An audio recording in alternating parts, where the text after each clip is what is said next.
അപ്പോൾ ഗൈസ്, അപ്പോൾ നമ്മളിന്നൊരു ട്രിപ്പ് പോവാണ്. ഇവിടെ നിന്ന് നേരെ വിരാജ്പേട്ട പോകണം.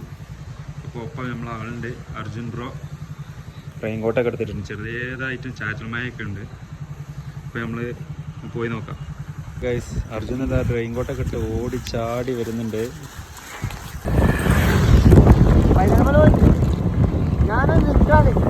ഒരു മണിക്കൂറോളം നടന്നു.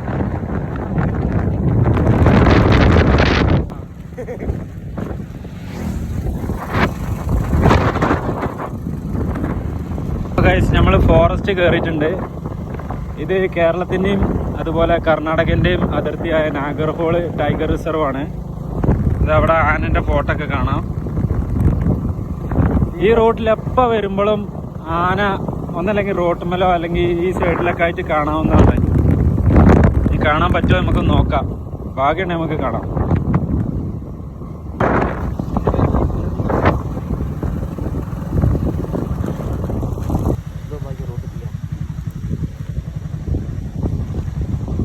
ഒരു ആനനെ കണ്ടിട്ടുണ്ട്. ഒന്നല്ല, രണ്ടെണ്ണം, ഇവിടെ മൂന്നെണ്ണം.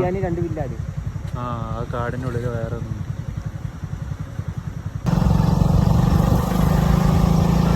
റോട്ടുമ്പോൾ വലിയൊരു മരം വീണ് കിടക്കുന്നുണ്ട്. ഈ റോഡ് അങ്ങേ സൈഡിലേക്ക് കിടക്കാൻ പറ്റുമെന്ന് അറിഞ്ഞൂടാ. കിടക്കുന്ന കിടപ്പുണ്ടോ ഗൈസ്? ഭയങ്കര വലുതാ ഗൈസ്. കിടക്കും.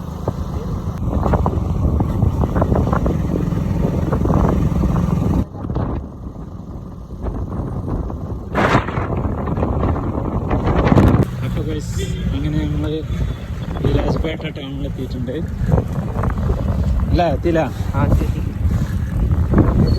ഡ്രൈവിങ് എല്ലാവരും സൂക്ഷിച്ചു പോകാൻ. നമ്മുടെ നാട് പോലെയല്ല, ഭയങ്കര പ്രശ്നമാണ്. നമ്മളെ വണ്ടി നോക്കണം, അവരെ വണ്ടി നോക്കണം. റോഡിനെ കുറിച്ച് പറയുകയാണെങ്കിൽ കുറെ പറയാനുണ്ട്. വിരാജ്പേട്ട നമ്മുടെ കേരളം പോലെ തന്നെ. നമ്മളിവിടെ എത്തിയില്ല. അപ്പോൾ ഗൈസ്, നമ്മൾ വിരാജ്പേട്ടയിൽ നിന്ന് തിരിച്ചു പോന്നിട്ടുണ്ട്. ബുദ്ധിമുട്ട് കാരണം സ്ഥലത്തിൻ്റെ പേരാട്ടോ. ഇവിടെ ഈ സൈഡിലൊക്കെ ഫുള്ള് ഇഞ്ചി കൃഷിയാണ്. എൻ്റെ ബാക്കിൽ കണ്ട് ഫുള്ള് ഇഞ്ചി കൃഷിയാണ്. ആ അതന്നെ.